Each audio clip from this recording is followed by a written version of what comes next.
Hey, what's up guys? I'm Dave, welcome back. So, this is episode 4, part 2 of the Power Wagon restoration vlog.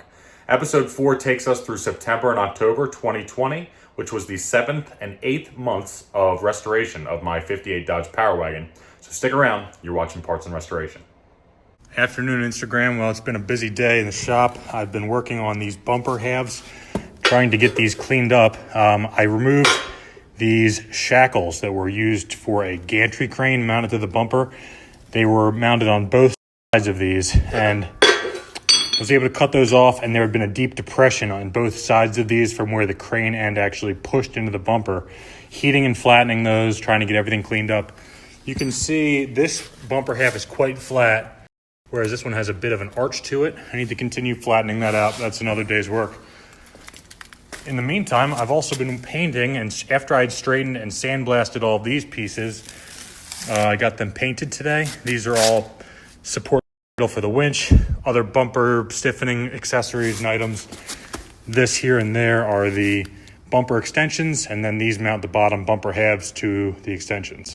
Before painting, these took a lot of work to get squared away. These all had big chunks of scabby weld all over them from where the previous owner had retrofitted this bumper to take a snowplow. So I had to cut and grind and do all kinds of work. My floor is just covered in steel shavings.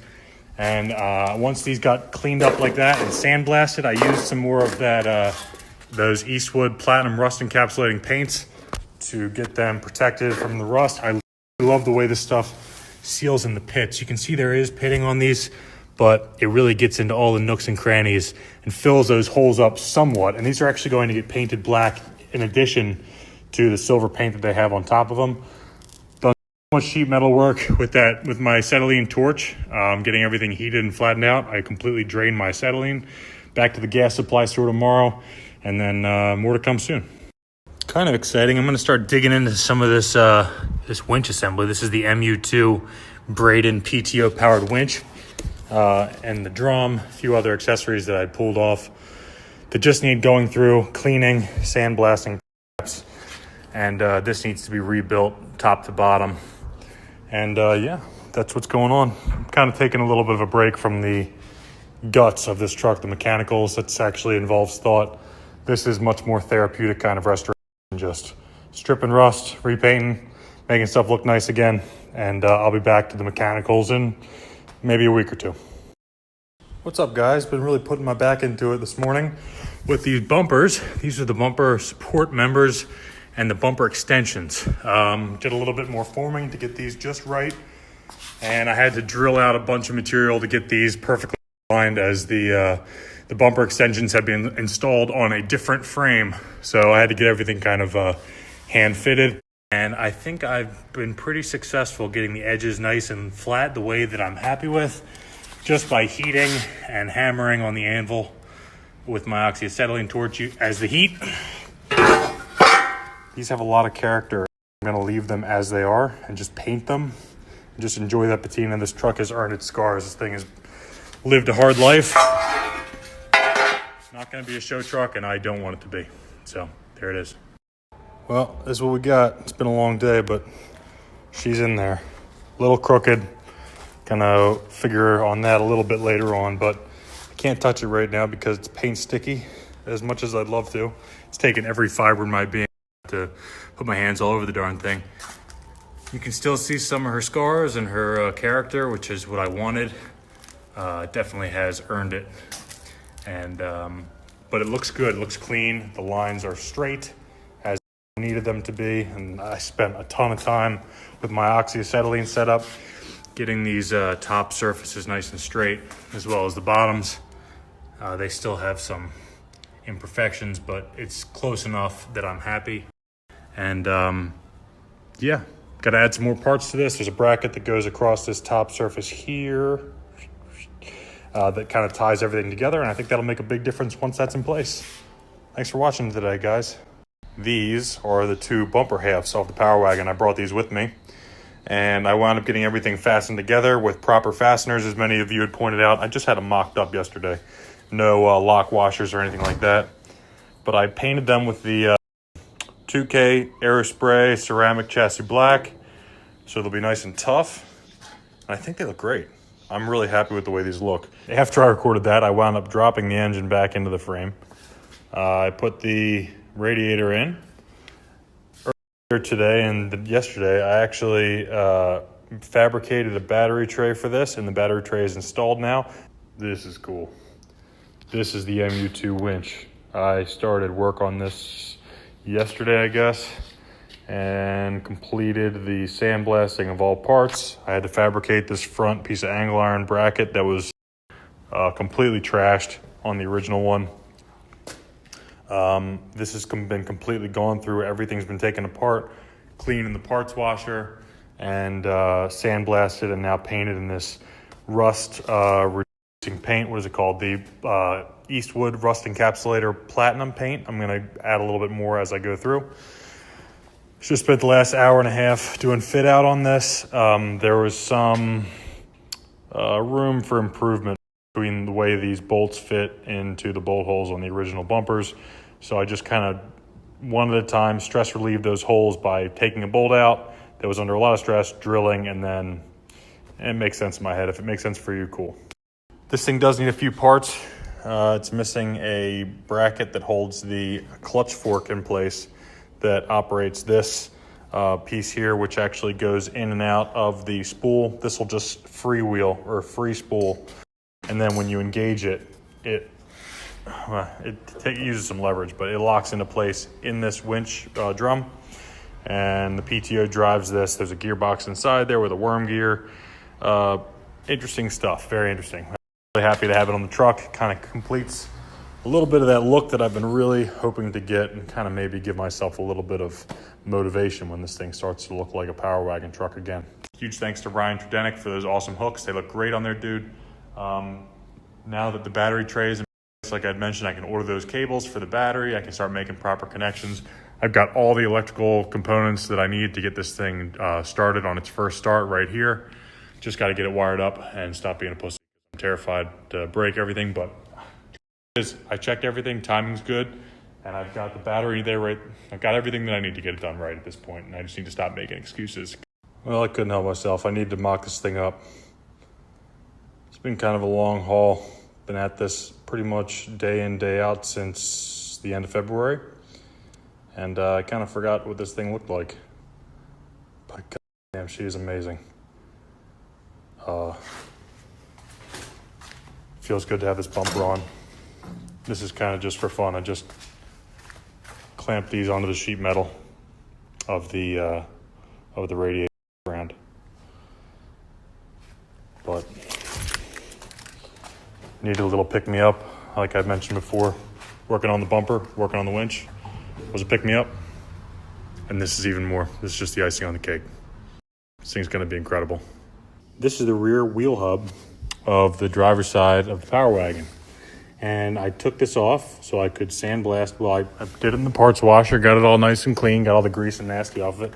So I started sandblasting it, and I noticed something terrifying. There are major cracks on each of these lug nut bases, the bosses for the lug nuts. And I did not notice them without sandblasting. As soon as I started sandblasting, I saw this deep crack. I don't know what it's caused from. Honestly, I really don't care. It just really is a straight out the gate. This is a DQ. This thing is going for scrap. There's no mark on this side, but obvious early failure indicators on here. And if I had not taken the time to sandblast this, I probably never would have known, and it would have caught me going down the road sometime. So, got lucky on that one. So this would be a costly problem if I didn't have a parts truck with a whole parts truck worth of parts. This is the next nicest hub. Unfortunately, these lug nuts are the right-hand side. The Power Wagon has left and right side lug nuts. Very odd, but it is. Anyway, I'm going to push these out using my Harbor Freight press, and then I'm going to press in my proper left side ones. This is terrifying as all get out because they come out, they bang. Here, watch.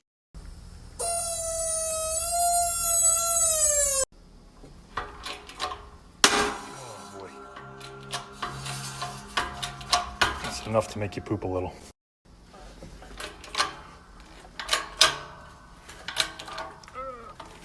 Come on, baby. So scary.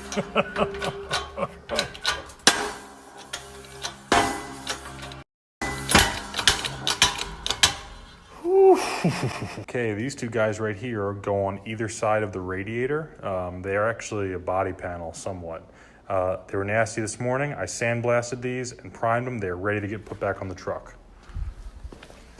These two wheel hubs are for the back wheels here, and I sandblasted these, and as you saw, I had to change some of the lug bolts out, which I did. And they're spray painted and primed. They're gonna get painted tomorrow with some of that silver platinum rust encapsulator. Next, installed brake shoes and brake shoe springs. I have remanufactured all of these eccentric bolts for the brakes, for the brake shoes, and lubricated all of their wicks. What else? So this radiator was dented in right all around through here. Wound up rigging up an apparatus to pull the dent out. Kind of interesting, wound up having to use wire and cord up and underneath that lip to create a purchase, and then just pulled the dent out with the chain hoist, and I'd strapped the radiator down to the truck body with some strapping. Worked out really well, actually. I was not sure how I was going to solve this problem, and it was pretty straightforward in the end of the day. I'll show you these, I forgot. These are the support brackets for the radiator that mount to the side of the radiator and hold up the fenders. These were like in pretty rough shape. You can see they're pitted and yucky, but I sandblasted these, which also took for effing ever. But this is all gonna go back on. I want the whole front to look like it looked the other day in that mock-up.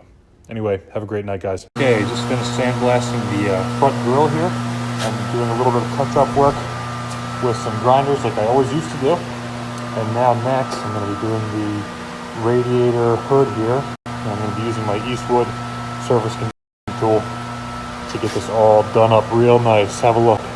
Okay, the work from this morning. This is the radiator hood, all stripped down and primed. Here is my good grill, all stripped down, primed. And just to compare, these are this surface here, that is the actual show panel on the side of the radiator support thing here. You can see they're in pretty good shape. As far as just the metal is not bad. There's some pitting compared to no pitting. And then here's the one that actually came on the truck, the yellow cab that's being restored. It is rough. So major benefit having a part truck. I can choose the best of the parts that I have available. God damn. Paint's dry. Time to start assembling stuff. There's one half. Second half's in. Radiator. Sweet Shroud. Oh my God, she's so mean with that grill in. So mean. Okay, now we're just having fun. Doing a little more mock-up just to kind of fit things out. I put that inner fender on there just to see how that looked in there, because I had to do some body work on it earlier, and I wanted to see if I adjusted the shape correctly. And it turns out I did not. You can see that major gap back there. Anyway, but it's a process, so we're getting there. Anyway, the inner fender is there, and it's in decent shape. And then you can see with this mounting bracket that's here, that's bolt right to the fender. The back of this fender, I believe one way or another mounts to the running board. Could be wrong on that. But anyway, this is about the angle that it'll sit when it's installed. Looks great, I think, don't you think? Removed all of the tar from the fender bottoms today, and you can see where they didn't spray this. I'm pretty sure this got sprayed directly as it left the dealer's lot, because this is like brand new paint. All of these scratches are from my scraper. This stuff was absolutely caked in place, and then I ran it on. Once I got 99% of it off, I ran it through the parts washer. I need to do some brake cleaner on here just to get the residue off. And then I'm gonna prime these. There's some dents in here, like 2 big dents, but really aside from that, this is in great shape, with the exception of this catastrophe over here. They make a kit that you can buy this angle iron and the proper rivets for like $100 or something like that. Outrageous, maybe $50. I'm gonna go to Joseph Fazio's, get myself a proper bracket of the same size and either weld it or bolt it in place, and then I've got to replace the underlying steel, but all that's no big deal, a little bit of welding.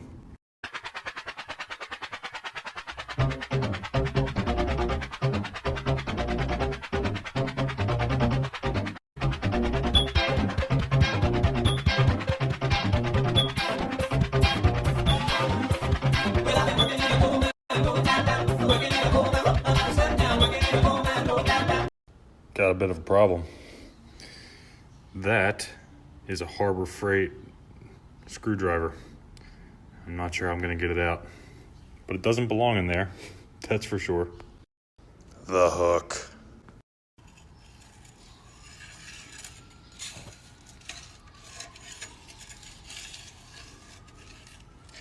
Oh, you little f***er.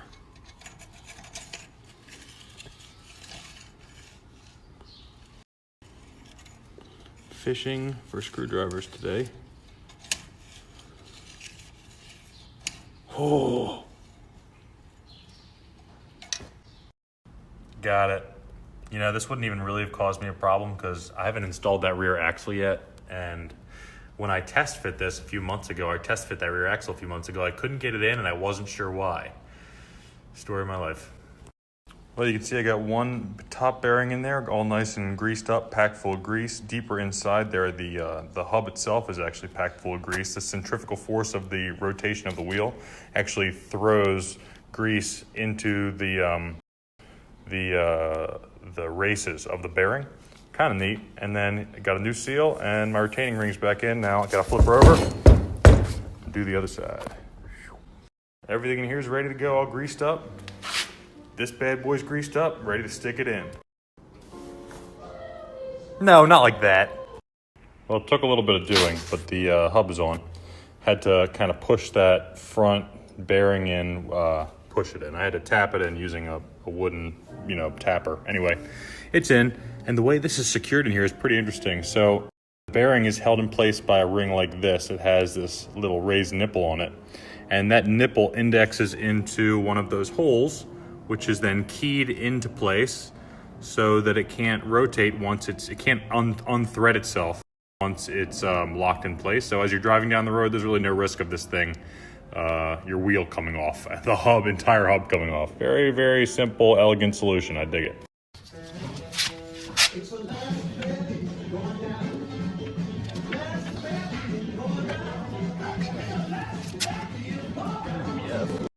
All right, I got my axle hub seal in place and both sides are pretty much done. Now I've got my actual full float axle that needs to go in. I'm gonna install that and this is gonna be wrapped up.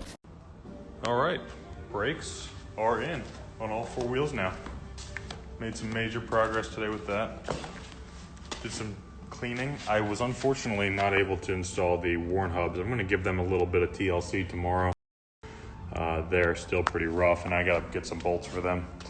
But man, got some mechanical stuff going on here, people. Look at that stuff. I'm gonna throw the wheels back on, take a couple pictures and call it a night.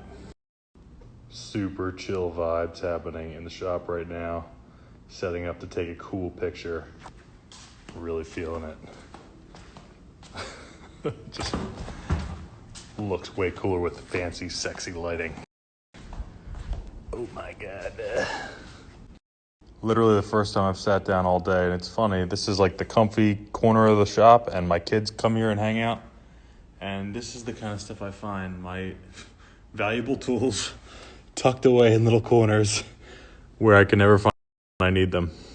Gotta love it. Gotta love having kids. This fancy contraption is my brake pedal and the bracket that mounts directly to the frame. Here's a plunger that presses fluid into the system via the master cylinder that actually goes inside the master cylinder.